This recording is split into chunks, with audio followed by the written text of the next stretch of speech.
اعوذ باللہ من الشیطان الرجیم بسم اللہ الرحمن الرحیم رب اشرح لی صدری ویسر لی امری واحلل عقدۃ من لسانی یفقہوا قولی رب یسر ولا تؤثر وتمم بالخیر اللہم انت اجعل القرآن ربیع قلبی ونور صدری وجلاء حزنی وذہاب ہمی اللہم ارنا الحق حقا وارزقنا اتباعہ وارنا الباطل باطلا وارزقنا اجتنابہ آمین یا رب العالمین۔ تو سورۃ النون میں ہم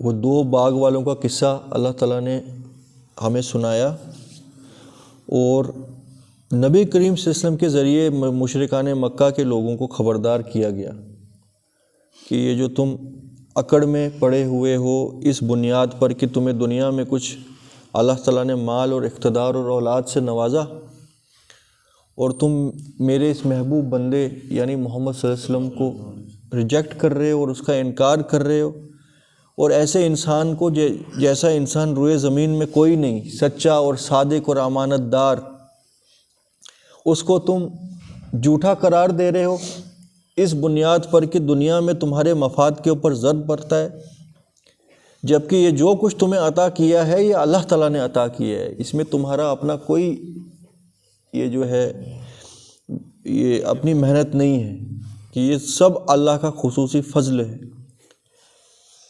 اور ایک انٹرسٹنگ چیز جو میں ابھی پڑھ رہا تھا، یہ جو ولید بن مغیرہ کا ذکر آیا نا اور اس کے جیسے لوگوں کا، یہاں پہ ایک آیت آئی ہے اُتُلِم بعد ذالک زنیم، کہ اللہ تعالیٰ اتنے غضبناک ہو رہے ہیں، وہ کہہ رہے ہیں کہ یہ سخت خواہ پتھر دل، اور یہ ایسا شخص ہے کہ جس کا نسب بھی پتہ نہیں ہے اس کو یہ کیا ہے، یہ تو کہتا ہے میں بہت بڑا خاندانی ہوں، مگر یہ اصل میں کیا ہے یہ بس اس کا رب ہی جانتا ہے، یہ ایک بگڑا ہوا کام ہے۔ یہ آگے فرمایا کہ سَنَسِمُهُ عَلَى خُرْطُونٍ، کہ ان قریب میں اس کی سونڈ میں داغ لگاؤں گا۔ اور آپ کو پتہ ہے مسلمانوں کے ساتھ جنگ میں ولید بن مغیرہ کا ایک مسلمان کی تلوار اس کی ناک پہ ہی پڑی تھی، پھر وہ ناک سب سے پہلے کٹی تھی، جہنم جانے سے پہلے اس کی ناک کٹی گئی، یعنی وہ اللہ تعالیٰ کی جو بات تھی وہ وہاں پہ بھی اس طریقے سے بھی پوری ہوئی، لٹرلی بھی پوری ہوئی۔ اس کا تو ہم کل مطلب کیا سمجھ رہے تھے کہ ہم عنقریب ان کی ناک سونڈ میں داغیں گے۔ یہ جو ناک سمجھتے ہیں نا ہم بڑے خاندانی اور رئیس اور مالدار ہیں کہ ناک ہمیشہ اونچی رہتی ہے، تو ہم ان کی ناک، اور ناک کو اللہ تعالیٰ یہاں پہ ہاتھی کی سونڈ سے تشبیہ دے رہا ہے، یہ ناک ان کی نہیں، ان کی یہ جو ہاتھی کی سونڈ ہے ہم اس کو عنقریب داغیں گے۔ اب میں آج ایک تفسیر دیکھ رہا تھا، اس پہ یہ لکھا ہے کہ ولید بن مغیرہ کا ایک مسلمانوں کے ساتھ جنگ کے اندر جب سابقہ پیش آیا نا، تو اللہ تعالیٰ کی وہ بات لٹرلی بھی پروو ہو گئی، اس کی ناک کے اوپر ایک ایسی تلوار پڑی مسلمان کی، اس کی سب سے پہلے ناک کٹ کے نیچے گری ہے۔ تو یہ ایک امپورٹنٹ بات تھی کہ جو آج میں نے ایک تفسیر میں دیکھی۔ تو بہرحال اللہ تعالیٰ نے خالد یہ ولید بن مغیرہ اور اس کے جیسے تمام متکبر لوگوں کو خبردار کر دیا کہ دیکھو دنیا کے اندر یہ مال اور اولاد تمہیں دیا ہے، تم سمجھتے ہو کہ تمہیں کسی کی ضرورت نہیں ہے اور تم خود مختار ہو، تمہارے پاس کوئی جواب دے، تم کسی کو جواب دے نہیں ہو۔ جیسے کہ یہ مثال میں تمہیں دیتا ہوں کہ ایسے باغ والے کچھ تھے جن کو اللہ نے باغ عطا کیا تھا، اور جب مال عطا کیا گیا ان کو تو وہ متکبر اور کنجوس ہو گئے، بخیل ہو گئے، اور وہ یہ سمجھنے لگے کہ یہ جو مال ہے یہ ہماری اپنی محنت اپنا کسب ہے، تو ہمیں جواب دہ کسی کے لیے ہونے کی کوئی ضرورت نہیں ہے۔ اللہ تعالیٰ مثال دیتے ہیں کہ وہ اس سپنے میں تھے کہ ہم کل جا کے وہاں سے کھیتی توڑیں گے، جو ہم نے پورے سال محنت کی ہے اس کا پھل ہمیں ملنے والا ہے، راتوں رات اللہ تعالیٰ نے اس باغ کو فنا کر دیا، تہس نہس کر دیا۔ یہ صبح یہ کہتے کہتے جا رہے تھے کہ خبردار ہم جب باغ کی طرف جائیں تو جو کچھ ہے یہ سب ہمارا ہے۔ ان کی نیت ایسی تھی کہ کسی مسکین کو ہم ایک دھیلا نہیں دیں گے، کیوں دیں، یہ تو ہماری اپنی کمائی ہے، تو کون ہم سے پوچھ سکتا ہے۔ اور یہ سب ناشکری کرتے کرتے کرتے کرتے وہ دل میں سمجھ رہے تھے وہ ہر چیز پہ قادر ہیں۔ ایک انسان اپنے اندر انٹروسپیکٹ کر کے دیکھے کہ کیا وہ اپنے آپ کو ہر چیز پہ قادر سمجھتا ہے؟ فار انسٹنس کسی کے پاس پیسے ہیں، کیا اس کے دل کے اندر یہ چیز ہے کہ میں جی بالکل سیف ہوں کیونکہ میں اکنامکلی ساؤنڈ ہوں، میرا جی معاش کا جو ہے ذریعہ بنا ہوا ہے، تو لہٰذا میں انڈیپینڈنٹ اور سیلف سفیشینٹ ہوں؟ اپنے دل کے اندر جھانک کے دیکھے، کیا وہ یہ سمجھتا ہے کہ اس کو اللہ تعالیٰ کی کوئی ضرورت نہیں؟ وہ ابھی تندرست ہے، اس کی صحت ہے، تو کیا یہ تندرستی اور صحت ہمیشہ اس کے پاس رہنے والی ہے؟ کیا وہ یہ سمجھتا ہے؟ اور کیا اس کے دل میں یہ خیال کبھی پیدا نہیں ہوتا کہ میرے رب نے جو مجھ کو عطا کیا ہے اس پہ مجھے جواب دہ ہونا پڑے گا؟ جو نعمتیں مجھے عطا کی گئی ہیں، میرے سے ایک ایک نعمت کے بارے میں پوچھا جائے گا کہ تو نے اس کا حق ادا کیا کہ نہیں؟ اس کے حق ادا کرنے کا ایک بہت بڑا اسپیکٹ یہ بھی ہے کہ جو تیرے سے کمتر تھے، تیری آنکھ کے سامنے تھے، تیری ناک کے نیچے تھے، کیا تو نے کبھی ان کا درد میں بھی شریک ہونے کی کوشش کی؟ تو انسان تھا، تو جانور تھوڑی تھا۔ تو اگر ہم اپنے اندر جھانک کے یہ چیزیں دیکھیں کہ ایسی تو کوئی بات ہی محسوس نہیں ہوتی کہ ہم کبھی یہ سوچیں کہ ہم کسی تک پہنچے۔ جو دنیا کے اندر تھوڑا سا بیچارہ جس کو اللہ تعالیٰ نے تھوڑا سا ٹائٹ کر کے رکھا ہے، اس کی کچھ نہ کچھ کفایت کرنے کی کوشش کریں۔ اپنے بس چلتے جہاں تک ہو سکے ہم اللہ تعالیٰ کے حقوق ادا کرنے کی کوشش کریں۔ تو یہ جو تھے باغ والے، یہ اپنے آپ کو سمجھتے تھے جی ہمیں کسی کی ضرورت نہیں ہے، جو ہے سو ہے، یہ ہمارا ہے۔ یہ باغ والے اصل میں آپ اس کو تشبیہ دے سکتے ہو آج کے سسٹم کے ساتھ۔ یہ کیسا کیپٹلسٹک سسٹم ہے اور کیسا یہ جو مفاد پرستی والا سسٹم ہے کہ پیس کے رکھ دیا انسانیت کو۔ ہر انڈیویجول ویسا ہی ہے کیونکہ ایجوکیشنل سسٹم ایسا ہے کہ وہ اس کو روبوٹ بنا دیتے ہیں۔ اس ایجوکیشنل سسٹم سے پاس ہونے کے بعد شاید ہی کوئی بچہ بچ جائے کہ جس کے دماغ کے اندر میٹرلسٹک جو ہے نا تھنکنگ وہ پرواز نہ کر رہی ہو۔ وہ کوئی ایسا ہی بچہ ہوگا جو بیچارہ نالائق رہا ہوگا کلاس میں، جس کو کچھ پتہ نہیں ہے کہ کس نے کیا پڑھایا، وہی بچ سکتا ہے۔ وہ ایک انڈیویجول اور ایسے ایسے سینکڑوں انڈیویجول ملتے ہیں تو بنتا ہے ایک سسٹم۔ آج کا سسٹم سیم ان باغ والوں کی طرح ہے کہ اس کے اندر کسی کی کفایت کا کوئی انتظام نہیں ہے۔ بنیادی ضرورتیں کسی انسان کی پوری کرنے کے لیے کوئی سسٹم نہیں ہے، کچھ نہیں۔ جس کی لاٹھی اس کی بھینس، وہی کچھ۔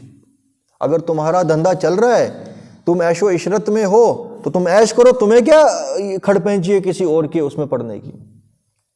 تم دجال کو سجدے کرو، شیطانوں کو سجدے کرو، تو بینکنگ سسٹم کے ساتھ جڑ جاؤ تو عیش کرتے رہو۔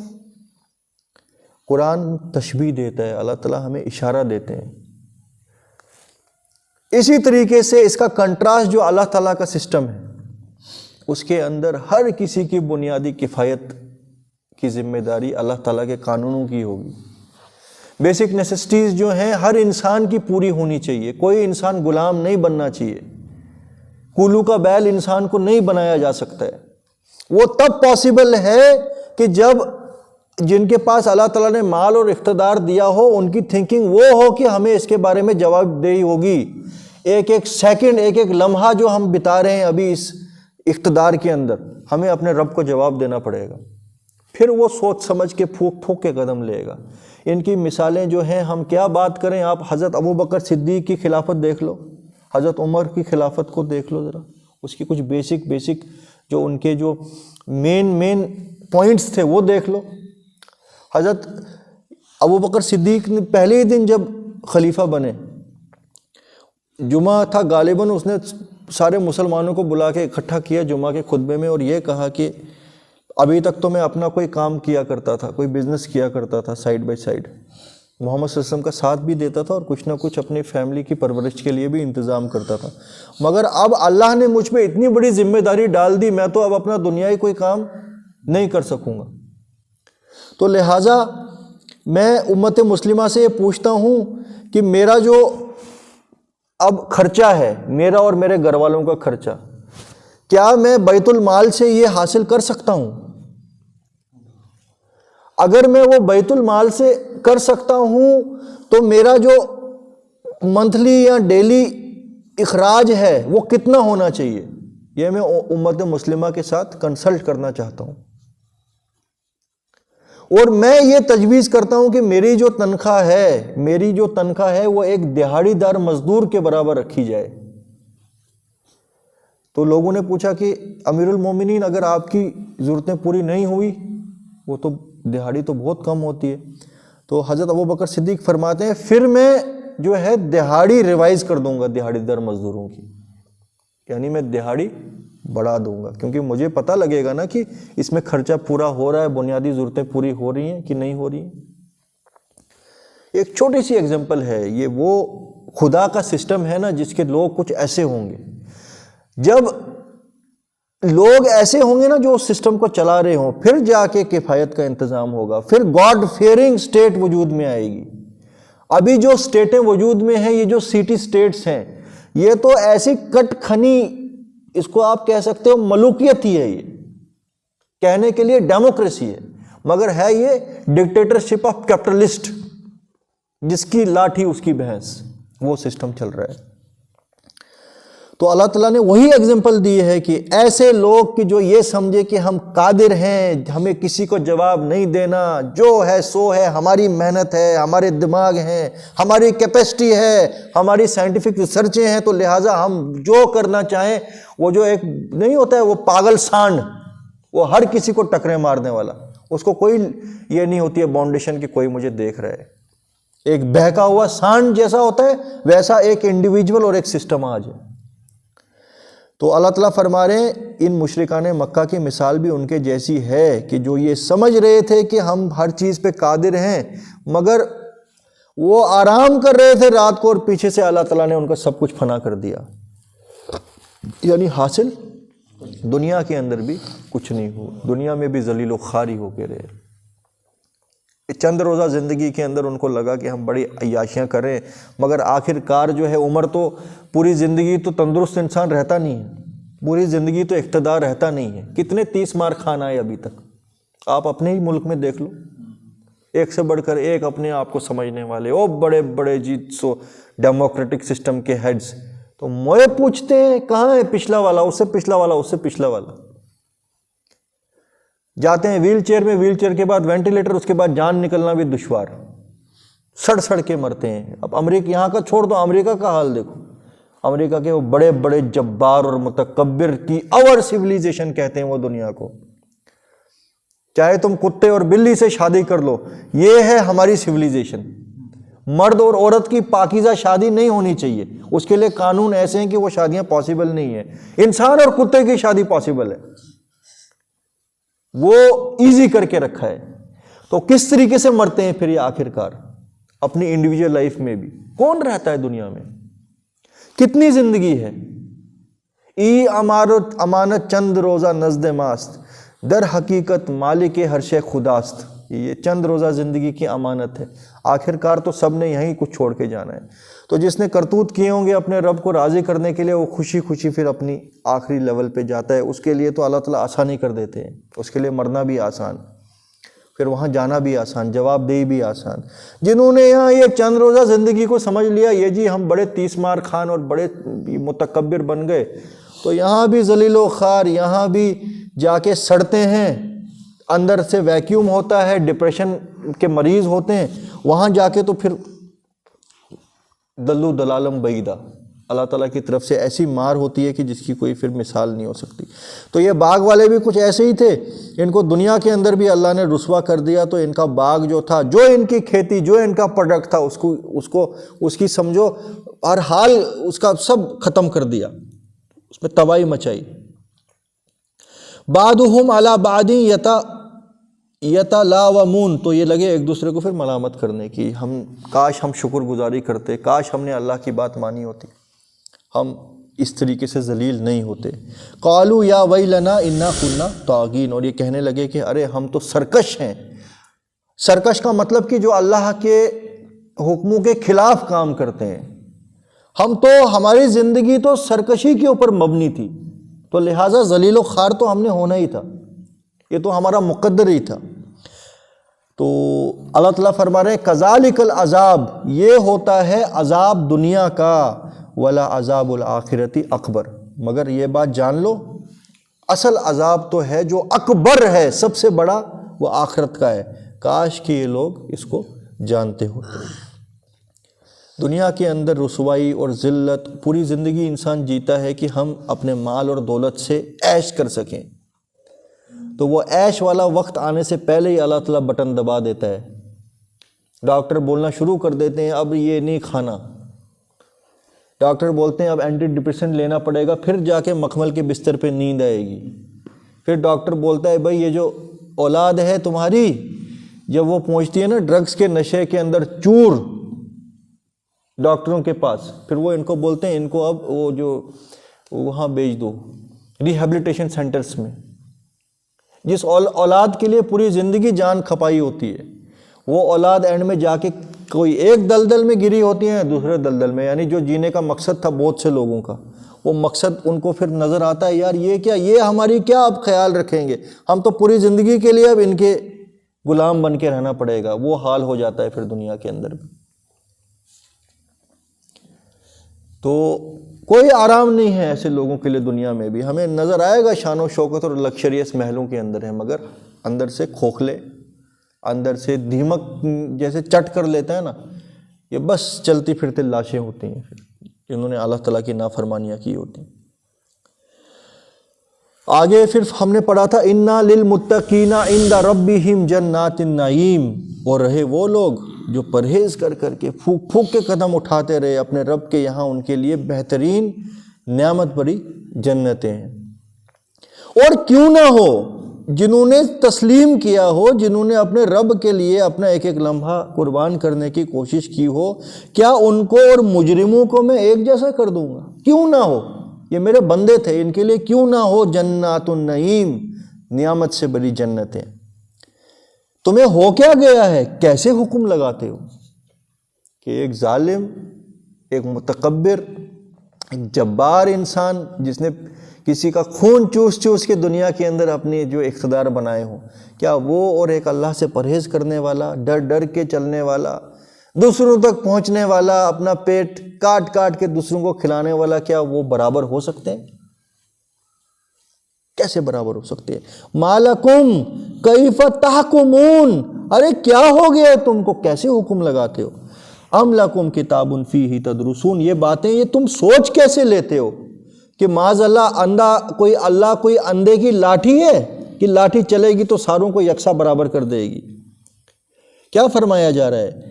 یہ بات تم کیسے سمجھتے ہو؟ کیا تمہارے پاس کوئی کتاب ہے اللہ کی جس پہ یہ لکھا ہے کہ سب کا حال، سب کا انجام ایک ہی ہوگا؟ سمجھ رہے ہو؟ ام لکم کتاب فیہ تدرسون، اور کیا اس کتاب میں یہ بھی لکھا ہے کہ تم لوگوں کے لیے وہی کچھ ہے جو تم پسند کرتے ہو، یعنی ایک انسان اپنی من پسندیدہ زندگی گزارے، اس میں کوئی گواہ ہے کہ اس نے اللہ سے یہ بات سنی ہو یا اللہ کی کسی کتاب میں یہ بات لکھی ہو؟ ام لہم شرکاء، یا ان کا کوئی شریک ہے اللہ کے علاوہ جو ان کو آ کے یہ باتیں بتاتا ہے؟ فَلْيَأْتُوا بِشُرَكَائِهِمْ إِن كَانُوا صَادِقِينَ، تو لے کے آؤ اس کو، اللہ کے سامنے پیش کرو، کس نے یہ کہانیاں تمہیں سنائی ہیں جن کے اوپر تم اتنا عقیدہ رکھتے ہو کہ یہی کچھ ہونے والا ہے؟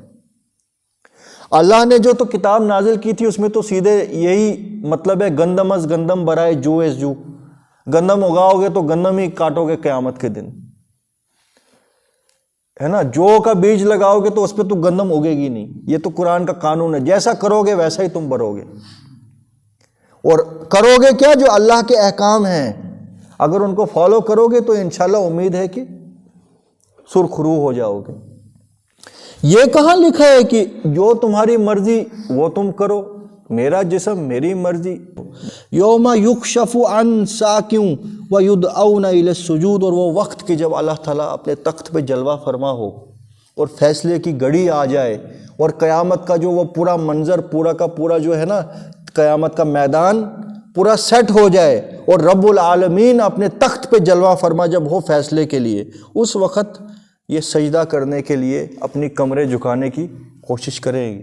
یہ دیکھیں گے مومن سجدے میں گر گئے تو اس وقت ان کو لگے گا اب تو کوئی اور چارہ ہے نہیں، تو لہٰذا سجدے میں گرو، مگر اللہ تعالیٰ ان کی کمروں کے اوپر سیل کر دے گا، جیسے لوہے کے کنگے میخوں کے ساتھ ٹھوک کے یہ بالکل سجدہ نہیں کر پائیں گے۔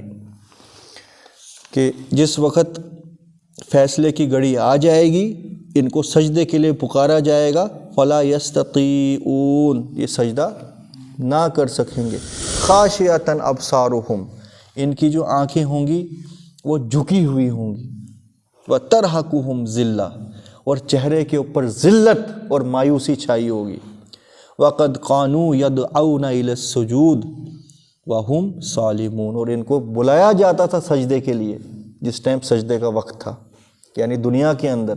اور سجدے سے مراد کیا ہے؟ اللہ تعالیٰ کی عبادت کے اندر داخل ہو جاؤ، ادخلون فی السلم کافہ، کہ پورے کے پورے اللہ کے قانونوں کے اندر داخل ہو جاؤ، اسی سے عدل اور انصاف قائم ہو سکتا ہے، اسی سے ایک نفس سکون حاصل کر سکتا ہے، مگر یہ دنیا کے اندر تیار نہیں ہوا کرتے تھے۔ یہ تو اونچی ناک والے تھے نا جناب، بڑے عزت دار تھے۔ قرآن میں ایک جگہ آیا ہے کہ اللہ تعالیٰ فرشتوں کو کہتا ہے ان لعنتیوں کو گھسیٹ کے جہنم میں ڈالو، یہ بڑے عزت دار ہوا کرتے تھے طنزیہ انداز میں۔ ارے ان عزت دار لوگوں کو اٹھا کے ذرا جہنم میں گھسیٹو، ان کی تو بڑی لیڈرشپ ہوا کرتی تھی دنیا میں، ان کے تو پیچھے پیچھے لوگ چلا کرتے تھے۔ تو کیا اس وقت رسوائی ہوگی، ذرا سوچو، جو اپنے آپ کو بڑے بڑے سمجھتے ہیں، جی او ہو ہم جیسا تو کوئی نہیں ہے، اس وقت بولا جائے گا ارے ان عزت دار لوگوں کو ماتھے کے بل گھسیٹ کے پھینکو آگ میں، بڑے عزت دار ہوا کرتے تھے۔ فذرنی، اے نبی چھوڑ دے اس انسان کو، وَمَن يُكَذِّبُ بِهَذَا الْحَدِيثِ، اے نبی اس انسان کو اور اپنے رب کو چھوڑ دے، تیرا رب خوب فیصلہ کر دے گا اس انسان کا جو میری اس کتاب کو جھٹلاتا ہے۔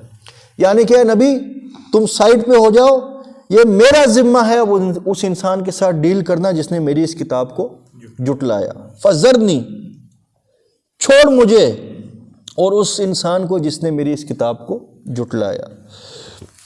جھٹلانے کا مطلب کیا ہے؟ ایک تو زبان سے کہہ دینا کہ میں قرآن کو نہیں مانتا، ایک تو عمل سے ثابت کرنا کہ اس کتاب کی میری زندگی میں کوئی ویلیو نہیں ہے، میں پڑھتے رہوں قل هو اللہ احد ان اللہ یرزق من یشاء وما الحیات الدنیا الا متاع الغرور، میں پڑھتا رہوں مگر یہ باتیں، یہ اللہ کے حکم میرے دل کے اندر چھاپ نہ چھوڑیں، ان کے اوپر مجھے ایمان نہ ہو، میں در در کی چوکھٹوں کو سمجھوں کہ یہی ہے میرے پالنہار اور میرے رازق، میں ہر جگہ جھکوں، اللہ تعالیٰ کی اس کتاب کے حکموں کے اوپر غور و فکر نہ کروں، یہ بھی تو جھٹلانا ہے۔ تو اللہ تعالیٰ فرما رہے ہیں نبی چھوڑ مجھے اور اس کو جو اس کتاب کو جھٹلاتا ہے۔ سَنَسْتَدْرِجُهُمْ مِنْ حَيْثُ لَا يَعْلَمُونَ، میں ان کو ایسی جگہ سے آ کے پکڑوں گا نا اور یہ جانتے بھی نہیں ہوں گے، مطلب ایسی جگہ سے ان کو آ کے عذاب میں لپیٹ لوں گا کہ ان کو پتہ بھی نہیں چلے گا، ان کو لگے گا ارے میری عیاشیاں تو بڑھ رہی ہیں، مگر وہ پھر جا کے ایسی جگہ ٹریپ ہوگا نا انسان، اس کو پتہ بھی نہیں چلے گا۔ جگہ جگہ وارننگ اور جگہ جگہ چیلنج ہے اللہ تعالیٰ کی طرف سے، یہ کہاں بچ کے جاؤ گے؟ املی لہم، ابھی تو میں نے ان کو ڈھیل دے رکھی ہے، ان قیدی متین، بے شک میری جو چال ہے یہ بہت پختہ ہے، بڑی قوی ہے، یعنی کہ میری جو چال ہے اس سے بچنے والے یہ نہیں ہے۔ ایک قرآن کی آیت ہے نا کہ مکروا مکر اللہ ان واللہ خیر الماکرین، یہ لوگ چالیں چلتے ہیں اللہ کی دنیا میں لوگوں کو اللہ کے خلاف لے جانے کے لیے، اللہ بھی چال چلتا ہے، اور اللہ کی جو چال ہے یہ اس کو پھر ہرا نہیں سکتے، وہ سب سے بہترین پھر پلان کرتا ہے۔ یہ کیا پلان کریں گے اس کے خلاف جس نے ان کو بنایا ہے اور ان کا دماغ بنایا ہے، جس نے ان کو ڈیزائن کیا ہے، یہ کیا چال چلیں گے؟ تو یہ بیوقوف ہیں کہ جو کوشش کرتے ہیں اللہ کے خلاف چال چلنا۔ ام تسألوہم اجرا فہم من مغرم مثقلون، اے نبی تو ان سے چاہتا کیا ہے؟ کیا تو ان سے کوئی اجر طلب کرتا ہے کہ ان بگرتوں کی کمر ٹوٹ جاتی ہے تیری بات سن کے؟ ایسی کیا چیز تو نے ان سے مانگ لی کہ یہ تیرے سے نفرت کرنے لگے؟ تو دنیا کی کوئی چیز ان سے نہیں مانگتا، تو بس کہتا ہے اللہ کے راستے میں آ جاؤ، سکون حاصل کر لو، حق اور انصاف کی بات کرو۔ تو یہ ان کے اوپر اتنی بھاری بیت جاتی ہے کہ کیا ایسے محسوس ہوتا ہے کہ تو نے پتہ نہیں کیا چیز ان سے مانگ لی کہ اس کے بوجھ کے تلے ان کی کمریں ٹوٹ گئی۔ ایسے یہ تجھے اگنور کرتے ہیں، ایسے یہ تجھ سے دور بھاگتے ہیں۔ ام عندہم الغیب فہم یکتبون، اور کیا یہ غیب کو جانتے ہیں کہ جس طریقے سے ان لوگوں کے دل میں یہ بات ہے کہ قیامت ویامت کچھ نہیں ہے، یہ محمد جو کہہ رہا ہے معاذ اللہ جھوٹ کہہ رہا ہے، کیا یہ جو بات ہے اس میں یہ اتنے پختہ ہیں، انہوں نے غیب دیکھ لیا ہے کہ قیامت نہیں ہے؟ سمجھ رہے ہیں آپ یہ بات؟ یہ مطلب کس انداز میں بات کی جا رہی ہے کہ ایک انسان چلو جس کے پاس گارنٹی ہو کہ کوئی قیامت آنے والی نہیں ہے، وہ ٹھیک ہے، وہ کانفیڈنس کے ساتھ اس میرے رسول کو ریجیکٹ کرے، مگر یہ بیوقوف، یہ نبی اور اس اوپر جو کتاب نازل کی ہے اس کو ریجیکٹ کر رہے ہیں بنا کسی بنیاد کے کہ انہوں نے دیکھا کچھ بھی نہیں ہے، ان کو یہ بھی پتہ نہیں ہے کل کیا ہونا ہے، تو قیامت کا ان کو کیا پتہ؟ تو کیا یہ جو کانفیڈنس کے ساتھ ریجیکٹ کرتے ہیں، کیا انہوں نے غیب دیکھا ہے جنہوں نے پھر انہوں نے نوٹ کر کے رکھا کہ کیا کچھ ہونا ہے؟ فَاصْبِرْ لِحُکْمِ رَبِّكَ، اے نبی آپ ان برے لوگوں کی باتوں کے اوپر غور مت کریے، جو آپ کو ستا رہے ہیں تو اس پہ صبر کریے، جلدی مت مچائیے۔ یہ ہمیں پتہ ہے نا، سورۃ القلم جو ہے یہ نبی کریم صلی اللہ علیہ وسلم پہ انیشیل جو سورہ نازل ہوئے تھے ان میں سے ایک تھی۔ اس وقت لوگوں کی طرف سے، ظالموں کی طرف سے نبی کریم صلی اللہ علیہ وسلم کو ستانا بہت بڑھ گیا تھا، اور کیونکہ نیا ایکسپیرینس تھا، دنیا کے سب سے شریف آدمی کے اوپر جب تہمتیں لگائی جائے، اس کو کہا جائے کہ تو یہ جھوٹا اور مکار ہے، وہ انسان کی جس کو ہمیشہ صادق الامین کہا گیا ہو، اس کو قرآن کی وجہ سے یہ کہا جانے لگا یہ ساحر کذاب ہے، تو لہٰذا ایک دم تو ایک انسان اس چیز کو نہیں نا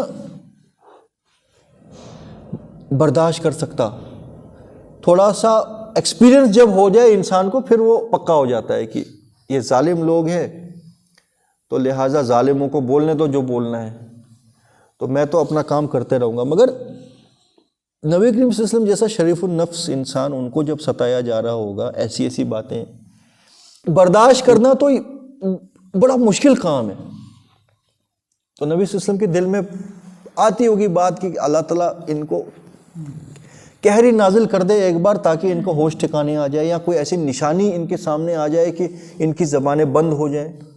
اس کے اوپر اللہ تعالیٰ فرما رہے ہیں فَاصْبِرْ لِحُکْمِ رَبِّكَ، اے نبی آپ صبر کریے، اپنے رب کے حکم کا انتظار کریے اور صبر کریے، وَلَا تَكُنْ كَصَاحِبِ الْحُوتِ، اور کہیں مچھلی والے کی طرح نہ ہو جانا، یعنی کہ جس طریقے سے یونس علیہ السلام صبر نہیں کر پائے اور وہ اپنے رب کے حکم کے بنا ہی اس علاقے کو چھوڑ کے چلے گئے کہ جہاں ان کی اللہ تعالیٰ نے ذمہ داری رکھی تھی، جہاں کے لیے اللہ نے ان کو رسول بھیجا تھا، تو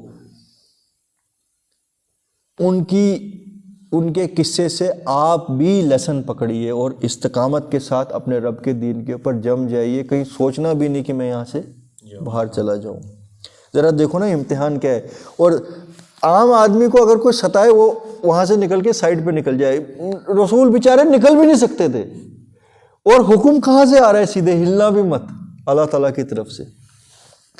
اور آپ کو پتہ ہے جس وقت ہجرت کا حکم آیا نا، ایک تو ہجرت ہوئی تھی نا جو ابیسینیا کے لیے سٹارٹنگ والی ہجرت ہوئی تھی، جو جہاں پہ خالی غریب اور کمزور طبقے کے مسلمانوں کو کہا گیا تھا کہ تم جا سکتے ہو حبشہ کی طرف، اگر تمہیں یہاں برداشت کرنا مشکل ہو رہا ہے یہ جو پروسیکیوشن اور جو تمہیں ستایا جا رہا ہے، تو اللہ کا حکم ہے کہ تم جا سکتے ہو۔ نبی کریم صلی اللہ علیہ وسلم کو حکم نہیں تھا جانے کا، مگر پھر اس کے 7 سال بعد غالباً جو مدینہ کی ہجرت ہوئی تھی، جس وقت تک نبی کریم صلی اللہ علیہ وسلم کی تمام پروٹیکشن جو تھی دنیائی طور پر وہ ختم ہو گئی تھی، ابو طالب بھی دنیا چھوڑ کے چلے گئے تھے، گزر گئے تھے، اور حضرت خدیجہ رضی اللہ عنہ وہ بھی چلی گئی تھی، تو لہٰذا نبی کریم صلی اللہ علیہ وسلم کو دنیائی طور پر جو اللہ نے ذریعہ بنایا تھا نا پروٹیکشن کا، وہ کافی ویک ہو گیا تھا۔ اللہ کی حکمت تھی. پروٹیکشن تو اللہ کی ہی ہوتی ہے مگر ذریعہ اللہ تعالیٰ نے دنیا میں جو بنایا تھا.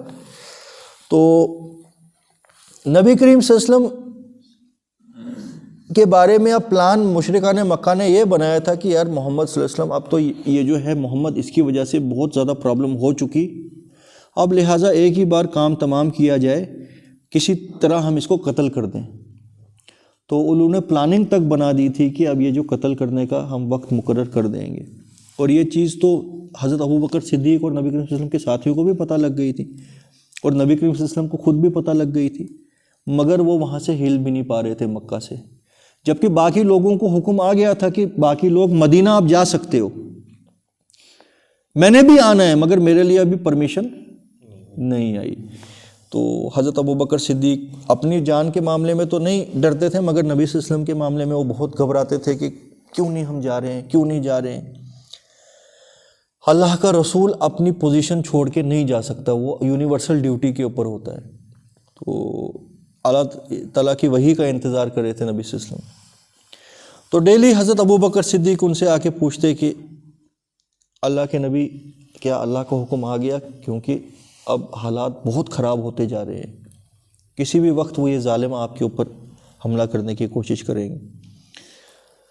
تو ایسے ہی رہا، کچھ بھی نہیں، کوئی حکم نہیں آیا. ایک دن ظہر کے بعد اچانک نبی کریم صلی اللہ علیہ وسلم جو ہے نا بڑی رش میں حضرت ابوبکر صدیق کے گھر کی طرف چلے گئے اور دروازہ کھٹکھٹانے لگے. ایک دم حضرت ابوبکر صدیق آئے تو دن کا وقت تھا، اس ٹائم جنرلی عرب میں نہیں جایا جاتا تھا کسی سے ملنے، دن کے وقت آرام کا وقت ہوتا تھا، قیلولہ کا وقت ہوتا تھا. تو حضرت ابوبکر صدیق ایک دم حیران ہو گئے کہ اللہ کے نبی آپ یہاں کیسے اس ٹائم؟ تو وہ فرماتے ہیں کہ ابوبکر حکم آ گیا اللہ کی طرف سے جانے کا. تو حضرت ابوبکر صدیق فرماتے ہیں کہ اللہ کے نبی میں نے 2 اونٹنیاں کھلا پلا کے ہٹی کٹی کر کے تیار کی، کیونکہ مکہ اور مدینہ کا سفر بہت لمبا ہے. میں نے 2 اونٹنیاں تیار کر کے رکھی ہیں، تو لہٰذا اللہ کا نام لے کے ہم نکل جاتے ہیں. تو نبی کریم صلی اللہ علیہ وسلم فرماتے ہیں کہ اے ابوبکر ٹھیک ہے، میں تو وہ اونٹنی استعمال کروں گا مگر اس کی میں پیمنٹ پوری تجھے کروں گا. تو حضرت ابوبکر صدیق اس وقت بالکل یہ نا رونے لگ جاتے ہیں کہ میرے آپ اتنے بڑے اتنے اچھے دوست، بچپن کے ساتھی اور رشتہ دار، اور میرے ساتھ بھی آپ یہ بات کر رہے ہیں کہ میں استعمال تو کروں گا تیری اونٹنی مگر اس کا میں تجھے معاوضہ دوں گا. تو اتنے غیور تھے اللہ کے نبی صلی اللہ علیہ وسلم، کسی کا احسان نہیں لیتے تھے اور اپنے سب سے بیسٹ فرینڈ کا بھی احسان کبھی نہیں لیا. سسر بھی تھے. تو قرآن میں مگر ان کا نام آیا ہے کہ صاحبہو، اس کا دوست. جب وہ اس کے دوست کے ساتھ غار میں تھا، جب اس کے دوست نے کہا کہ اگر ان لوگوں نے تھوڑا نیچے کی طرف دیکھا اور ہم دکھ جائیں گے، تب اس کے دوست نے اس کو کہا کہ لا تحزن ان اللہ معنا، کہ گھبرا نہیں ابوبکر، اللہ تو ہمارے ساتھ ہے، کیسے دیکھ لیں گے ہمیں یہ. تو قرآن میں ان کا ایٹریبیوٹ آیا ہے صاحبو، اس کا دوست. سوچو نا، خود ہی ابوبکر صدیق کو اللہ تعالیٰ فرما رہے ہیں کہ نبی کا دوست. تو یہاں سے یہ پتہ لگتا ہے اللہ کے راستے میں ہجرت کرنے کا جو موقع ان کو مل گیا تھا، ہجرہ کرنا کتنا عظیم کام تھا. اس میں نبی کریم صلی اللہ علیہ وسلم کی نیت یہی تھی کہ میں اپنی محنت سے کمایا ہوا ہی مال استعمال کروں، فری میں ہجرت نہ کروں. یہ جو فری میں آج عمرہ کرنے چلے جاتے ہیں ہمارے مولوی اور مفتی، فلانے نے بتایا جی جاؤ ہماری طرف سے عمرہ کرنے ہیں، اور ایک نے 50 عمرہ کیے ہوتے ہیں. میں پرسنلی جانتا ہوں ان کو، یہ جی بڑے پہنچے ہوئے بزرگ ہیں، لہٰذا جی ہم نے آج اتنی حرام کی کمائی تو چلو مفتی صاحب کو عمرہ بھیج دیں گے. تو مفتی صاحب بڑے عیش کر کے میں جی 6واں عمرہ کر کے آیا، 7واں عمرہ کر کے آیا، 8واں عمرہ کر کے آیا. اس طریقے کے دھندے ہیں. تو جبکہ عمرہ اور حج جو ہے وہ اللہ تعالیٰ نے رکھا ہوا ہے کہ تمہارے جسمانی اور مالی جہاد ہے، وہ تمہاری اپنی محنت کی کمائی اس میں لگنی چاہیے. تو لہٰذا تم کیا عمرہ اور حج کرو گے؟ پہلے تو حرام کی کمائی ہے، اوپر سے وہ بھی کسی کی بیک ہے، اور تم کرنے کیا جا رہے ہو ادھر؟ تمہارے پڑوس میں کوئی بھوکا مر رہا ہے، تم 6 عمرہ کرو گے؟ سمجھ رہے ہو؟ تو لہٰذا فَاصْبِرْ لِحُکْمِ رَبِّکَ، تو صبر کرو اپنے رب کے حکم کا. ولا تقم کا صاحب الحوت، اور مچھلی والے کی طرح نہ ہو جانا۔ اور آپ یہ سمجھیے کہ یہاں سے آپ کو یہ اشارہ نہیں مل رہا ہے کہ فاصبر لحکم ربی کا، کہ اپنے رب کا حکم کا انتظار کر، اور جب تک حکم نہ آئے تو مکہ کو چھوڑ کے نہیں جا سکتا، کیونکہ یونس علیہ السلام نے تو مکہ یہ اپنا علاقہ چھوڑا تھا نا بنا پوچھے ہی۔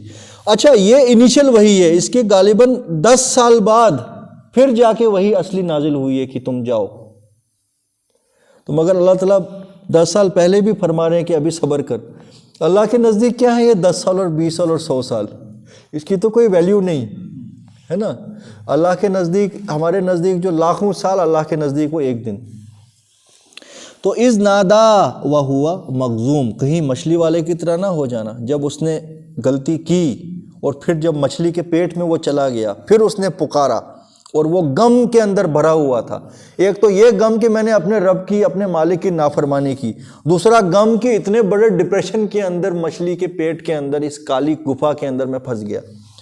لولا ان تدارکہ نعمت من ربی، اور اگر اس کے رب کے احسان نے اس کو نہ سنبھالا ہوتا تو البتہ وہ چٹیل میدان میں بدحال ڈالا جاتا، یعنی کہ اس کے رب کی۔